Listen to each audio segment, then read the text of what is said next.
متحدہ عرب امارات کی emergency crisis and disaster management authority نے ایک بار پھر میزائل حملوں پر الرٹ جاری کر دیا ہے۔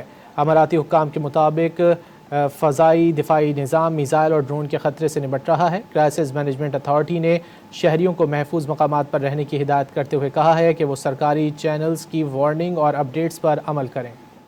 متحدہ عرب امارات کی emergency crisis and disaster management authority نے ایک بار پھر میزائل حملوں پر الرٹ جاری کر دیا ہے۔ اماراتی حکام کے مطابق فضائی دفاعی نظام میزائل اور ڈرون کے خطرے سے نمٹ رہا ہے۔ کرائسس مینجمنٹ اتھارٹی نے شہریوں کو محفوظ مقامات پر رہنے کی ہدایت کرتے ہوئے کہا ہے کہ وہ سرکاری چینلز کی وارننگ اور اپڈیٹس پر عمل کریں۔ متحدہ عرب امارات کی emergency crisis and disaster management authority نے ایک بار پھر میزائل حملوں پر الرٹ جاری کر دیا ہے۔